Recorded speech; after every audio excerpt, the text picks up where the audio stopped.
Hoy vas a escuchar una verdad que la historia preferiría haber enterrado para siempre. Una verdad que fue arrancada de manuscritos, quemada por manos temblorosas, escondida detrás de muros de piedra y silencios impuestos, porque hubo tiempos en los que el deseo no era placer, sino castigo, en los que el cuerpo se convertía en una prisión, donde la vergüenza y el dolor eran moneda del poder, y quienes desobedecían, o simplemente nacían en el lugar equivocado, pagaban un precio que ninguna alma debería pagar jamás. Si estás viendo este video, es porque buscas conocer aquello que los imperios intentaron borrar. Pero te advierto, una vez que sepas lo que estás a punto de escuchar, no podrás olvidarlo. Y las sombras de los que sufrieron podrían no dejarte dormir esta noche. Antes de comenzar, dime en los comentarios, ¿desde qué país estás viendo este video? Quiero saber hasta dónde viaja esta historia prohibida. No olvides suscribirte y dejar tu like, porque lo que viene ahora, solo los más valientes podrán soportarlo. Todo empezó en una época donde la moral se predicaba en público, pero se destruía en privado, donde los reyes hablaban de virtud, mientras transformaban habitaciones enteras en cámaras de humillación. Porque el poder no se medía solo en espadas ni territorios, se medía en la capacidad de romper cuerpos y voluntades. Y algunas de esas prácticas eran tan abominables que el tiempo intentó ocultarlas bajo capas de silencio.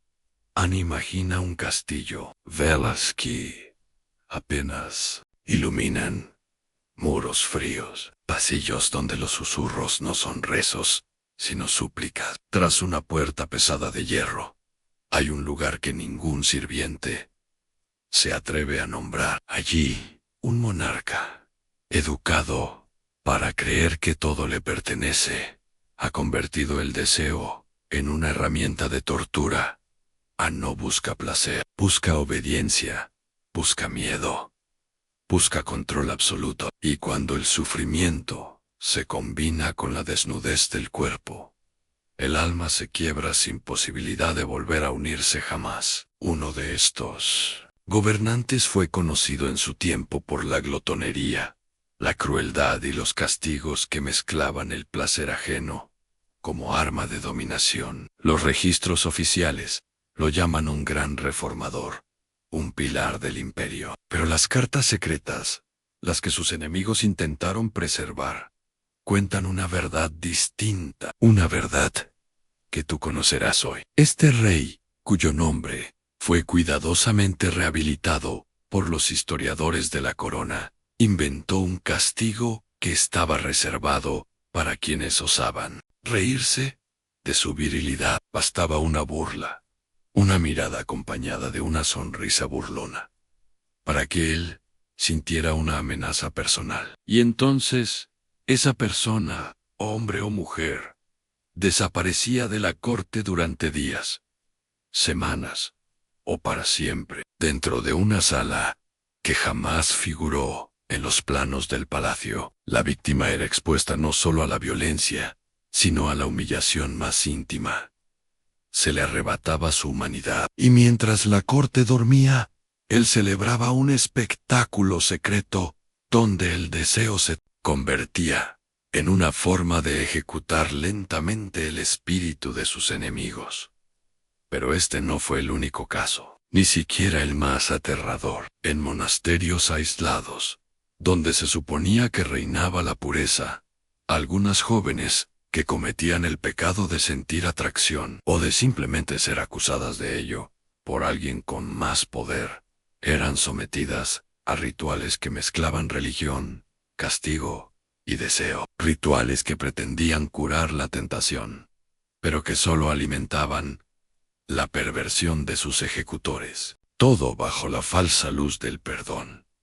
Imagina una de ellas, una joven que jamás conoció el mundo, más allá de los muros donde fue encerrada al nacer. Cuando el sacerdote la mira, no ve un alma, ve un trofeo escondido, una posibilidad para saciar su propio secreto. Bajo el pretexto de expulsar el mal, la expone, la juzga, la toca con manos que jamás deberían haber tenido ese derecho, y al finalizar, la culpa es arrojada sobre ella, como si hubiese sido la culpable de provocar el pecado, en lugar de sufrirlo en sí. Hubo tiempos en los que el deseo era utilizado como arma, y aún hoy, muchos prefieren fingir que nunca pasó. Pero la historia más oscura que te contaré esta noche ocurrió en un imperio donde la sensualidad era celebrada públicamente, mientras los castigos por traspasar los límites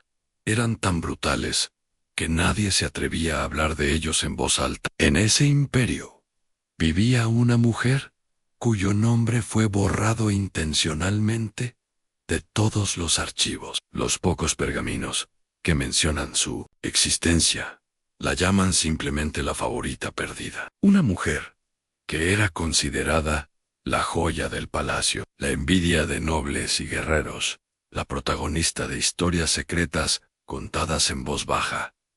Pero un día, su suerte cambió, y lo que el emperador solía llamar placer se convirtió en su condena. Ella era inteligente, demasiado inteligente para su época, y eso la hizo peligrosa. Porque si una mujer podía encantar al emperador con el cuerpo, y también con la mente, podía convertirse en una amenaza que cualquier estratega temería. Así que los consejeros, movidos por celos y miedo, comenzaron a sembrar rumores en que ella hablaba demasiado, que lo manipulaba, que sus susurros en la noche podían alterar el destino del imperio. El emperador, ciego de poder, decidió que debía darle una lección que nadie olvidara, una lección donde el deseo, que antes era su arma de seducción, fuera utilizado para destruirla en cuerpo y alma. La orden fue dada en secreto. Esa misma noche, mientras los músicos tocaban en el gran salón, guardias se acercaron a sus aposentos. Ella sonrió al verlos, pensó que era otra invitación a los brazos del hombre que gobernaba el mundo conocido. Pero no esta vez.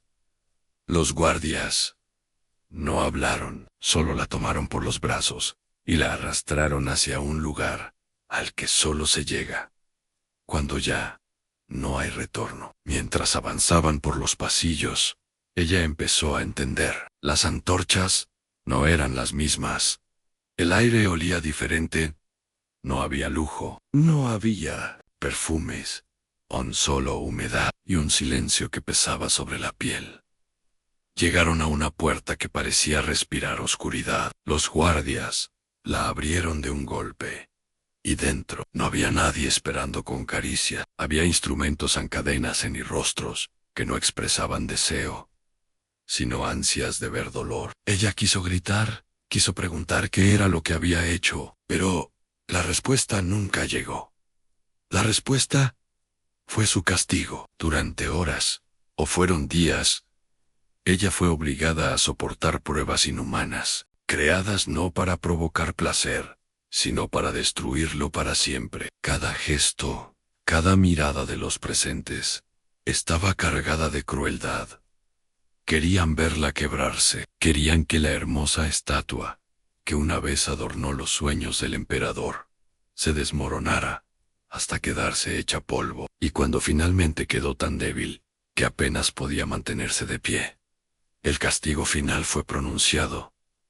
Sería olvidada, como si nunca hubiera existido, como si su belleza hubiera sido un error del destino. La convirtieron en un fantasma que vagaría por los pasillos del palacio, sin que nadie pudiera reconocerla jamás. Su nombre borrado, sus retratos quemados, su historia enterrada, pero no contaban con que algunas memorias se niegan a morir. Un soldado, testigo de aquel espanto, escribió una carta secreta, describiendo la verdad. La escondió debajo de una piedra del jardín del palacio, esperando que algún día alguien pudiera leerla y revelar el horror detrás del poder. Siglos después, un grupo de arqueólogos la encontró.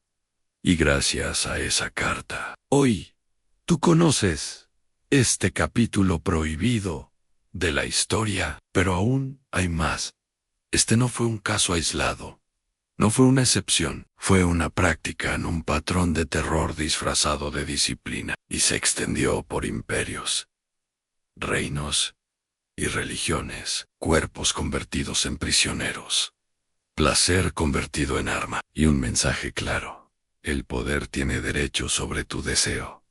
Si has llegado hasta aquí, deja un comentario diciendo: aún escucho los susurros de los olvidados, para que yo sepa que eres uno de los que no teme a la verdad oculta, porque lo que viene ahora será aún más oscuro. Las noches en aquel imperio estaban llenas de un silencio pesado, como si cada piedra de los templos hubiese sido testigo de demasiados secretos prohibidos para permitir que el viento se atreviera a soplar. Entre las sombras, las historias susurraban que existía un lugar donde el deseo se convertía en agonía, donde el cuerpo dejaba de ser símbolo de vida para transformarse en un recordatorio de la fragilidad humana. Ese lugar no figuraba en mapas, no era nombrado en ceremonias públicas, y aún así dictaba el destino de muchos. Era el santuario del castigo sensual, un recinto diseñado para que quienes lo cruzaban perdieran cualquier rastro de dignidad. Los sacerdotes que gobernaban estas prácticas aseguraban que no eran ellos quienes infligían dolor, sino los propios pecados de sus víctimas. El cuerpo, según ellos, era una prisión que acumulaba deseos indebidos, y purificarlo requería que la carne confesara lo que la boca callaba. Las víctimas no eran elegidas al azar, muchas veces eran prisioneros políticos, mensajeros traidores, o personas que habían despertado la envidia de quienes se encontraban más cerca del poder. Entre esas paredes, todo acto era justificado como parte de un rito sagrado, aunque lo sagrado estuviera podrido desde sus raíces. Dentro de aquel santuario, los muros eran gruesos y sin ventanas, como si la luz hubiese sido desterrada por decreto divino. El aire siempre cargaba el mismo aroma, una mezcla de incienso, aceite perfumado y miedo. Era un olor que se impregnaba en la piel y acompañaba a quienes lograban salir, para recordarles que la libertad no borraba las sombras que se habían adherido a su espíritu. Se decía que quienes sobrevivían quedaban marcados para siempre, incapaces de mirar el placer sin sentir escalofríos de dolor. El poder que regía ese lugar se mantenía invisible para el pueblo, pero profundamente respetado por quienes conocían su existencia. Y ese poder se alimentaba de algo más que cuerpos se alimentaba del silencio. Ningún sobreviviente tenía permitido contar lo que había presenciado. Ningún guardia tenía permitido hablar sobre quienes entraban y nunca salían. El silencio era,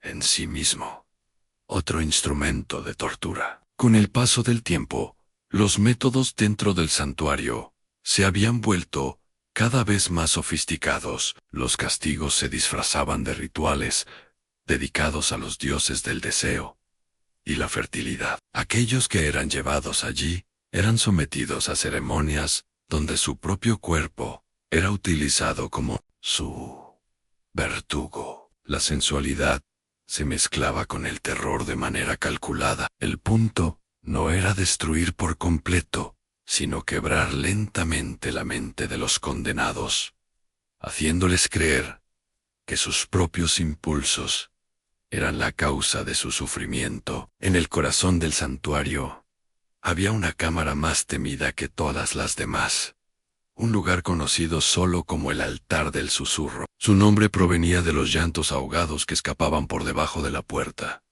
como si las mismísimas paredes intentaran pedir ayuda. Los sacerdotes aseguraban que aquel altar tenía el poder de revelar los pecados más profundos de quienes eran colocados sobre él. Sin embargo, la verdad era mucho más cruel. La cámara estaba diseñada para que el tiempo se volviera interminable, para que cada segundo fuera una batalla contra uno mismo. Quienes eran llevados allí perdían la noción de la realidad, y al final, lo único que les quedaba era un deseo desesperado de que el tormento terminara. La existencia de ese altar era conocida solo por unos pocos dentro del imperio. Para el resto, las desapariciones eran explicadas con historias de exilios o muertes repentinas, pero quienes realmente conocían la verdad vivían con un miedo silencioso, conscientes de que una sola mirada equivocada o un susurro inoportuno podía convertir su vida en una pesadilla interminable. Los gobernantes utilizaban el santuario como una herramienta política. Los enemigos del poder podían ser destruidos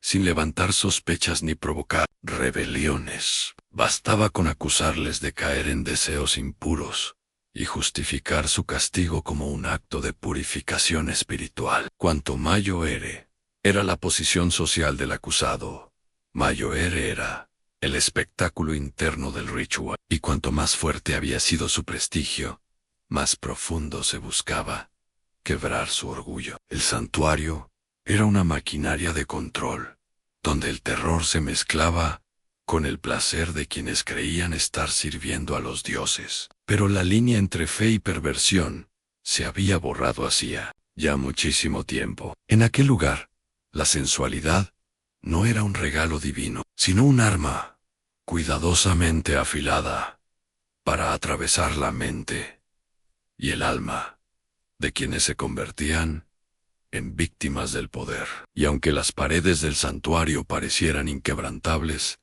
el terror que se cultivaba en su interior comenzaba a filtrarse hacia el exterior. Había quienes comenzaban a cuestionar la verdadera naturaleza de las ceremonias. Algunos susurros hablaban de espíritus atrapados en el altar del susurro, almas que se negaban a abandonar el mundo de los vivos hasta que la verdad saliera a la luz. Cada vez eran más frecuentes los relatos de sombras que caminaban por los templos, de lamentos que se escuchaban incluso cuando la noche parecía tranquila. Era como si el propio imperio fuera incapaz de seguir ocultando lo que había construido en sus profundidades. La parte más peligrosa de todo esto era que quienes sabían demasiado podían convertirse en los siguientes condenados. Era un ciclo perfecto. Para los sacerdotes del poder, el conocimiento de la verdad se castigaba con la propia verdad. Y en este ciclo de silencio y terror, algo estaba a punto de quebrarse, porque había un nombre que comenzaba a repetirse en los rincones oscuros del imperio.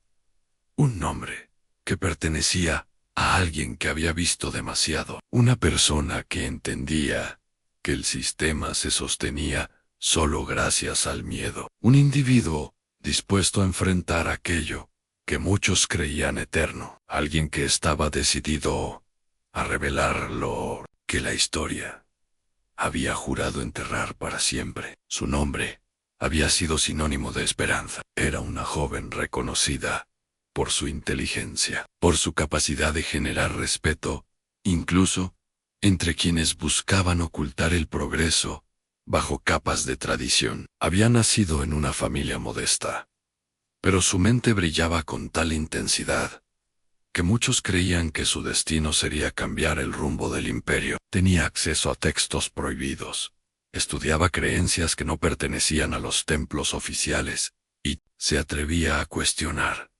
aquello que todo el mundo aceptaba como voluntad divina. Ese espíritu inquieto fue la chispa que encendió su desgracia. Los sacerdotes la observaron en silencio durante meses, disimulando interés en su curiosidad, cuando en realidad estaban preparando su caída. La acusaron de un crimen que nadie se atrevió a negar. Dijeron que había intentado manipular la pasión como un arma contra los dioses, que había desafiado las normas sagradas del deseo. Cada palabra manchada de mentira se convirtió en un sello que la marcó como impura. No hubo juicio real, solo un decreto. Su nombre fue arrancado de los registros oficiales, como si nunca hubiera existido, y así fue llevada al santuario, al lugar donde los cuerpos aprendían el significado del miedo. El único recuerdo que se conserva de aquella noche es la expresión que llevaba al cruzar la entrada, una mezcla de terror y dignidad.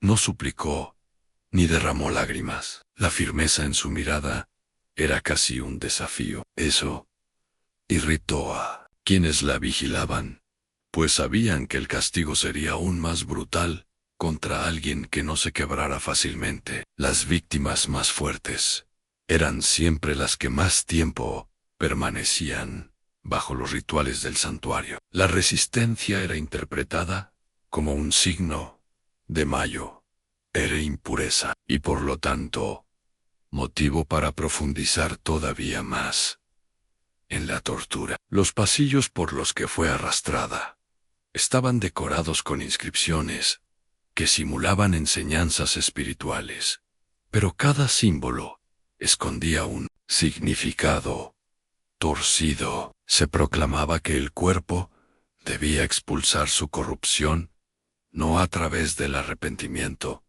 sino mediante la exposición y la humillación. Allí dentro, todo estaba diseñado para transformar el autoconocimiento en condena. A la joven le fue arrebatada la identidad y se le asignó un número, como si la dignidad humana fuera una carga innecesaria. Para los sacerdotes, su cuerpo era un instrumento con el que probar teorías perversas, disfrazadas de sabiduría divina. Cuando llegó al altar del susurro, su destino quedó sellado. El lugar era más oscuro y silencioso que cualquier otro. Dentro del santuario no había fuego ni antorchas, solo lámparas de aceite que emitían una luz tenue, suficiente para dejar ver las sombras que se alargaban como espectros. La joven fue colocada allí con la frialdad de quien manipula un objeto, y así comenzó su purificación. Los ritos estaban cuidadosamente diseñados para vulnerar el cuerpo a través del propio símbolo de la vida, transformando cualquier rastro de sensualidad en una fuente de disciplina y tormento. Desde ese momento, el tiempo perdió todo sentido para ella. Cada sensación era calculada para destruir la confianza en su propio cuerpo. Los sacerdotes aseguraban que el deseo era un demonio que debía ser controlado, y por eso sometían a sus víctimas a situaciones en las que la línea entre la excitación y la agonía se desvanecía. Con ella, esa estrategia fue llevada al extremo. No querían solamente castigarla, querían convertirla en un ejemplo del poder que ejercían sobre todo aquel que intentara desafiar sus creencias. La joven se resistió con toda la fuerza que quedaba en su espíritu, aferrándose a cada fragmento de su identidad, para no perderse en el abismo que intentaban abrir dentro de ella.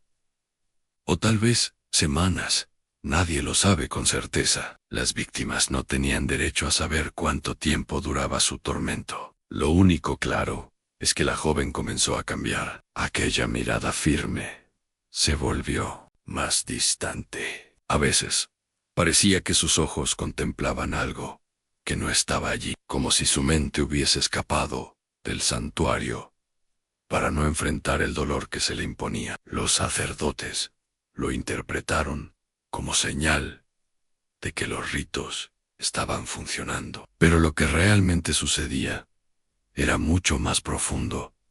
La joven estaba comenzando a comprender que su cuerpo ya no le pertenecía, y que la única manera de soportar el tormento era visualizar un mundo más allá de aquellos muros.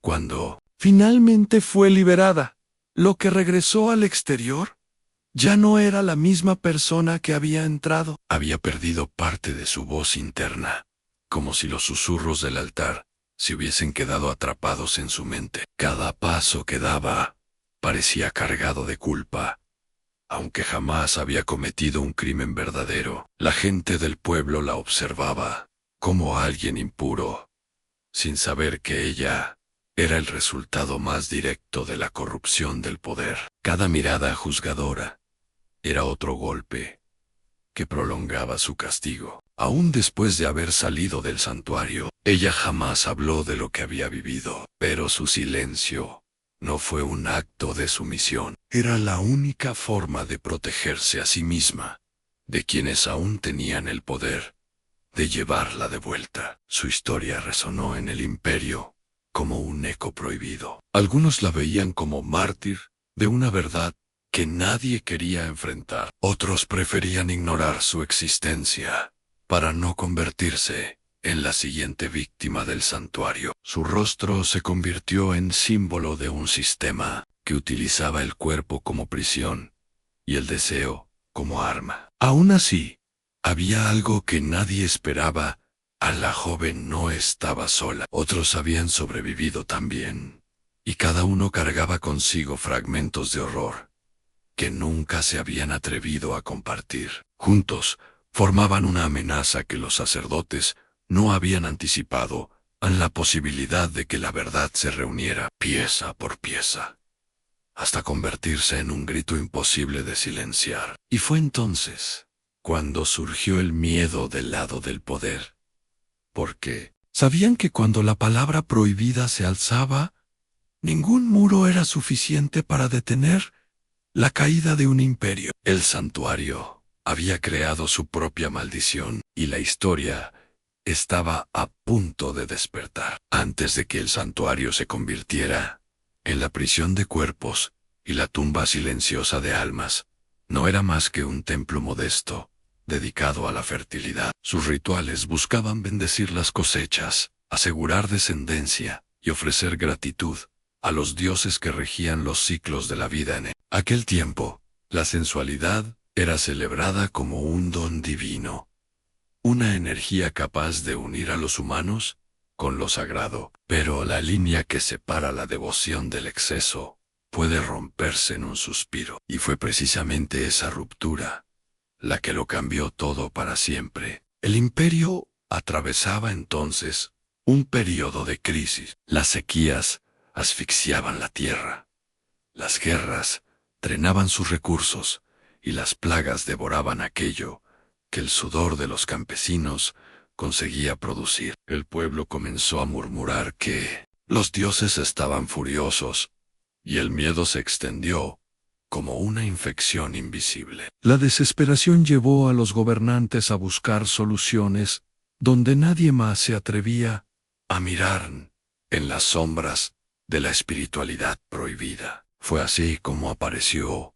aquel sacerdote, cuya existencia nunca sería registrada con nombre, solo con títulos revestidos de divinidad. Él afirmaba haber encontrado textos antiguos que hablaban de un poder oculto que no pertenecía a los dioses de la luz, sino a entidades que exigían deseos por encima de la razón. Prometió que, si se les ofrecía un sacrificio diferente, el imperio sería salvado. No pedían sangre en guerra, sino algo mucho más íntimo: la entrega del placer humano, convertido en sufrimiento ritual. Los gobernantes, cegados por la necesidad de mantener el poder, aceptaron sin medir consecuencias. Y así fue sellado un pacto que hundiría al imperio en una oscuridad de la cual jamás volvería a emerger completamente. Se modificaron los rituales, se reescribieron los cánones, y se decretó que la pureza ya no se encontraba en la libertad del deseo, sino en su castigo. Quien sintiera el llamado de su propio cuerpo sería considerado pecador, y su expiación sería moneda de intercambio para comprar la prosperidad. El santuario comenzó su transformación. Aquellas paredes que antes habían presenciado celebraciones se convirtieron en testigos de gritos apagados. Los instrumentos rituales, creados para honrar la vida, fueron alterados para doblegarla. El primero de los condenados fue un prisionero de guerra, ofrecido como experimento para demostrar la eficacia del nuevo convenio. Según las crónicas ocultas, su tormento duró 3 lunas, y cuando finalmente su cuerpo cedió, las lluvias regresaron a la región. El sacerdote vio en eso una señal. Los gobernantes, ciegos ante la coincidencia, lo interpretaron como una verdad absoluta. Desde ese momento, el Estado adoptó la práctica como parte de su fundamento. Cada vez que surgía una desgracia, los cuerpos humanos eran entregados como tributo para restaurar el equilibrio. Lo que inicialmente fue un recurso de emergencia se transformó en una estrategia política. Los acusados ya no eran elegidos por sus supuestos pecados, sino por la conveniencia de su desaparición. Con cada víctima sometida al altar, los sacerdotes ganaban más influencia, porque se decía que solamente ellos tenían la capacidad de interpretar la voluntad de las entidades oscuras a las que servían. La fe del pueblo fue moldeada con miedo. Creció la creencia de que el deseo era una amenaza contra el orden establecido. Los placeres de la vida se volvieron sospechosos, y cualquiera que demostrara independencia sobre su propio cuerpo podía ser señalado como peligro público. La represión del instinto se convirtió en la base de una sociedad donde todos fingían pureza, mientras intentaban ocultar aquello que los hacía humanos. El sacerdote que inició todo fue aumentando su poder hasta convertirse en figura incuestionable. Pero cuanto más cerca estaba del corazón del santuario, más se alejaba de su propia humanidad. Su obsesión no era salvar el imperio, sino sentirse indispensable para su supervivencia. Su ambición alimentaba a las criaturas oscuras que había invocado, y cuanto más crecían esos horrores invisibles, más exigían a través de él. El pacto ya no podía romperse sin consecuencias. Se había tejido un destino donde el sufrimiento de unos pocos garantizaba el bienestar aparente de muchos, pero el costo espiritual era incalculable, y las sombras que habitaban el santuario ya no pedían solo cuerpos, sino memorias, identidades, almas arrancadas del placer para transformarse en dolor perpetuo. Los sacerdotes posteriores heredaron no solo el templo, sino también la maldición. Muchos de ellos fueron consumidos lentamente por la locura, creyendo escuchar voces provenientes del altar, como si las entidades reclamaran más sacrificios a cada luna. Cada tradición que añadían intentaba satisfacer un hambre que nunca se saciaba. Y aquellas sombras, alimentadas por siglos de humillación humana, se volvieron más fuertes, más conscientes, más despiertas. Ahora, el santuario era una bestia insaciable, que exigía tributo sin descanso. Su origen se volvió un secreto oculto, entre capas de mentiras y justificaciones religiosas. Nadie fuera de las élites conocía la verdad completa, pero todos podían sentir el peso invisible del miedo que se extendía por el imperio, porque el pacto había quedado tatuado en la historia, y cada víctima que cruzaba la puerta del altar era la prueba viviente de que los dioses que allí se veneraban no buscaban redimir, sino devorar. Y aunque los gobernantes intentaran negar el horror que ellos mismos habían provocado, había una verdad imposible de enterrar. El santuario no fue creado para salvar el imperio, fue creado para dominarlo desde sus deseos más profundos. El silencio que siguió al último ritual fue más aterrador que los propios rezos que solían retumbar en las bóvedas del santuario. Los pocos que aún conservaban voluntad se juntaban en rincones ocultos, lejos de las columnas talladas y del resplandor abrazador de las antorchas.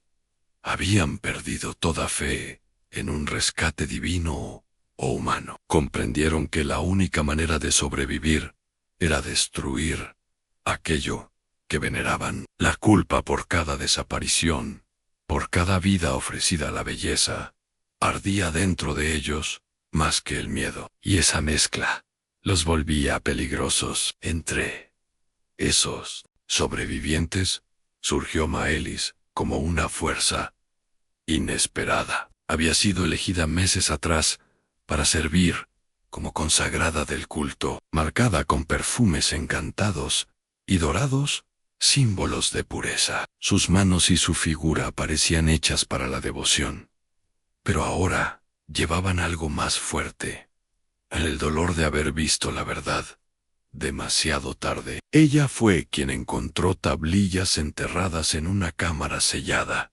donde se describía la esencia del pacto oscuro y la verdadera naturaleza del santuario.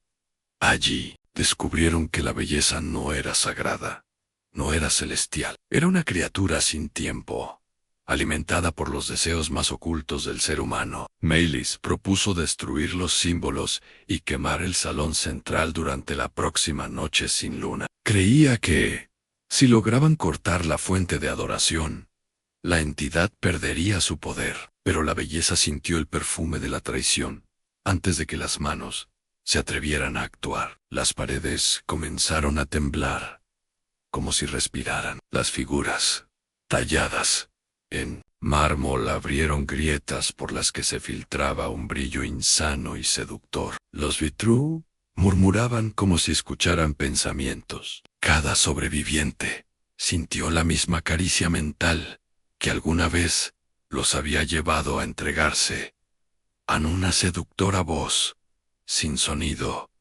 que los invitaba a recordar lo que habían sido allí dentro. Era un encanto distinto ahora. No necesitaba tocar la piel, ni pronunciar palabras. Era una promesa, enterrada en el alma. Les hacía recordar cómo fueron admirados, deseados, adorados, y cómo jamás volverían a experimentar esa perfección fuera de esas paredes. Los envolvía con una certeza tan dulce como venenosa. Aquí fueron lo mejor que podían ser. Aquí eran eternos. Y mientras los sobrevivientes luchaban contra sus propios pensamientos, las nuevas elegidas cruzaban voluntariamente los pasillos sagrados. No las arrastraban, no las obligaban. Les bastaba con alimentarlas de ilusión. Caminaban convencidas de que estaban ascendiendo. Sonreían, como si el mismo cielo las aguardara tras esos velos dorados. Y esa era la parte más aterradora. En sus corazones deseaban ser consumidos. El templo celebró más rituales. El olor a flores prohibidas se volvió asfixiante. Las sombras se movían con sensualidad en las paredes, como si bailaran para una audiencia invisible. La belleza engordaba de adoración. El deseo humano era su sustento, y aquel deseo crecía más rápido que cualquier intento de resistencia. El plan de Maelis comenzó a desmoronarse. Algunos de su grupo ya no querían huir. Otros empezaban a dudar del propósito mismo de la liberación. El santuario se reía en silencio, como un amante que conoce demasiado bien las debilidades de quienes intenta dominar. Cada nueva víctima, cada corazón seducido, erosionaba la fuerza de la rebelión. Mientras tanto, los sacerdotes murmuraban sobre la llegada de la gran transformación, el momento en que la belleza rompería sus límites y reclamaría no solo cuerpos, sino el mundo entero. La ceremonia final estaba cada vez más cercana, y la desesperación se apoderaba de Maelis, quien veía cómo las almas que intentaba salvar se volvían a entregar encantadas al mismo altar que quería destruir. El santuario brillaba como si supiera que la victoria ya era suya. Y quizás lo era. Otra joven cruzó la entrada con los ojos llenos de ilusión. Otra vida perdida. Otro corazón devorado por una seducción que nadie podía advertir a tiempo. El verdadero horror aún estaba por despertar. Y cuando despertara, no habría un solo refugio donde ocultarse. La noche sin luna llegó como un presagio inevitable. El cielo permanecía vacío, como si incluso las estrellas se negaran a presenciar el horror que estaba por desplegarse. Dentro del santuario, las antorchas ardían con una vida inquietante, iluminando paredes que ya no parecían de piedra, sino de una carne adormecida, que esperaba el momento perfecto para nacer. El aire se volvía más espeso a cada respiración, llenando los pulmones con un perfume dulce y corrosivo, que hacía estremecer el cuerpo sin razón aparente. La belleza ya no estaba confinada en las estatuas o en los cuerpos ofrecidos. Había comenzado a expandirse como un susurro irresistible en la mente de todos los presentes. Las columnas vibraban con un murmullo sensual. Los mosaicos, antes fríos, ahora brillaban como piel humedecida. Todo se transformaba en una extensión viva de su deseo. Cada ladrillo, cada escultura, respiraba un hambre que la historia jamás había conocido. Las consagradas avanzaban hacia el altar con pasos suaves, casi etéreos, como si flotaran. Sus cuerpos, cubiertos con velos que dejaban más expuesto que oculto, parecían absorber y reflejar la luz. Al mismo tiempo, los ojos, antes llenos de miedo, ahora mostraban un vacío devoto, una rendición absoluta a la promesa de placer eterno. La belleza reclamaba sus corazones, y ellas se entregaban con gozo silencioso, convencidas de que estaban ascendiendo hacia algo divino. Maelis observaba oculta, entre sombras, sentindo a derrota morder suas esperanças, como um animal faminto. Cada nova oferenda fortalecia a entidade e destruía um pouco mais a coragem dos sobreviventes. A cada respiração, ela sentia que estavam mais distantes da salvação. A beleza já não parecia apenas uma ameaça ao templo, era uma ameaça ao mundo inteiro. El altar comenzó a mutar ante los ojos aterrados de los rebeldes. Las losas de mármol se ondulaban como muslos tensos. La superficie palpitaba al ritmo de un corazón que no debería existir. Las esculturas femeninas que adornaban las paredes se derretían en curvas tentadoras, mientras sus rostros permanecían borrosos, como si la perfección no pudiera definirse con facciones humanas. Era como asistir a un nacimiento profano, un parto de deseo puro. Los sacerdotes cayeron rendidos al suelo, no por devoción, sino porque sus cuerpos no soportaban la magnitud del cambio.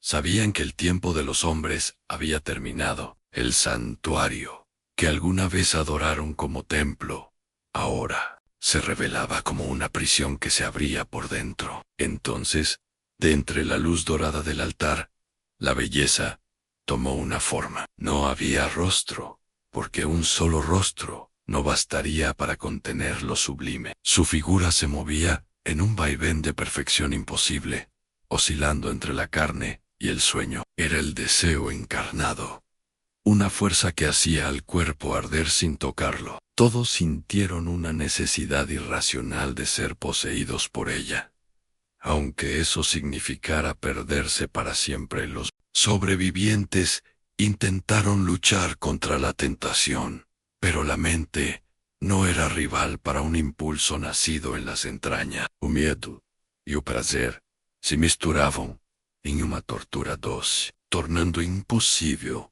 distinguir onde começava a resistência e onde terminava a rendição.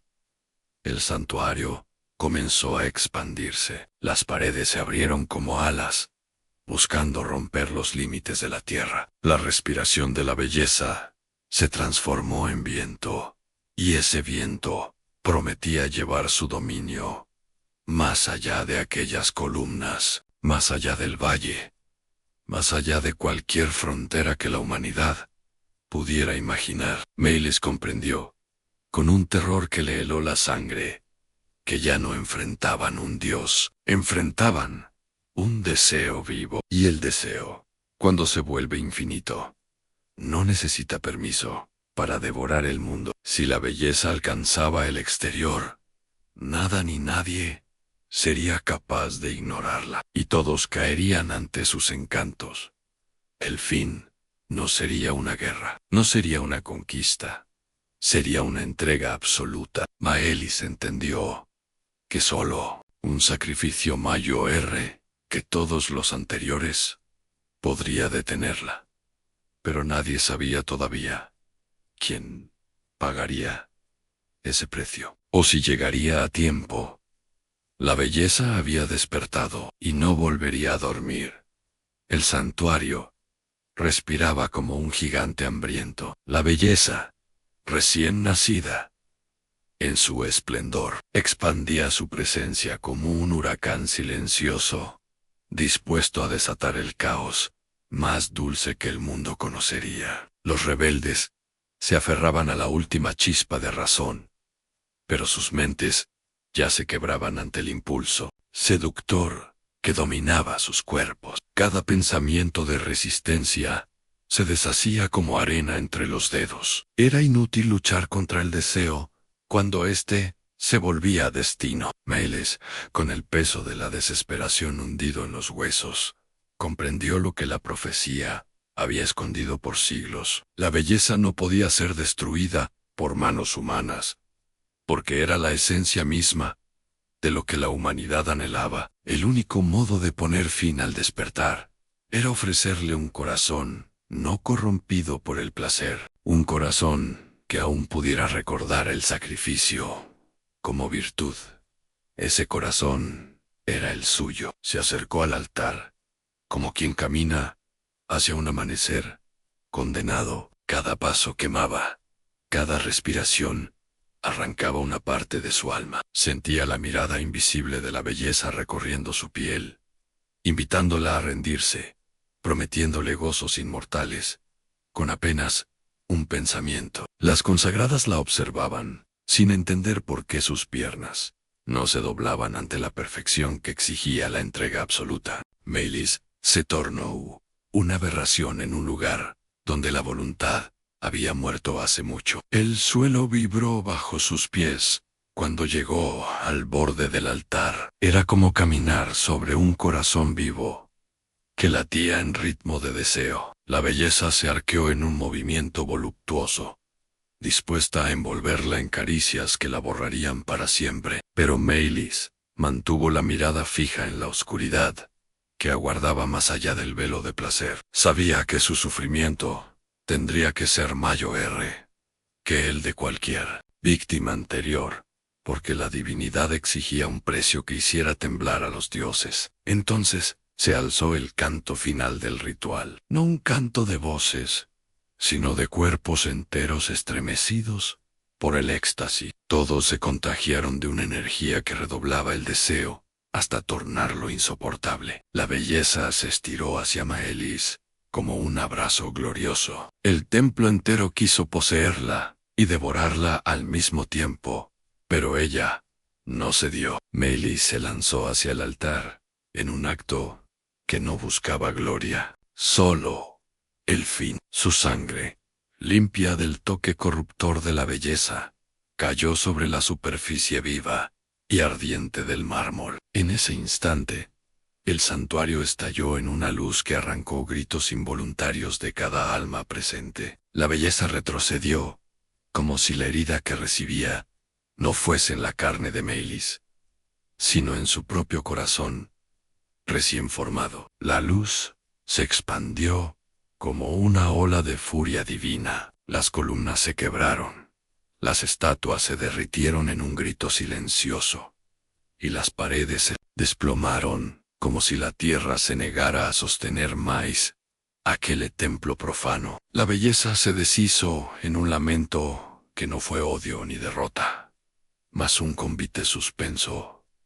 En el aire la certeza de que nada velo desaparece por completo. Cuando el estruendo terminó, apenas quedaban ruinas. Los sobrevivientes despertaron como de un sueño febril, confusos, con la memoria fragmentada y el corazón vacío, como si tivessem perdido algo que nunca deberían ter conocido. En el centro, el cuerpo de Maelis yacía inmóvil, pero su rostro no mostraba sufrimiento, solo serenidad. Él había vencido, y a Vitória le gustara todo. La belleza no había sido destruida, apenas había sido devuelta al abismo del que surgió, adormecida por el sacrificio de un corazón que no deseó lo que todos los demás perseguían. El mundo estaba a salvo, pero a un o que nadie poderia pagar novamente, porque ali se extinguiu a última alma capaz de resistir ao encanto do horror. Los sobrevivientes lloraron,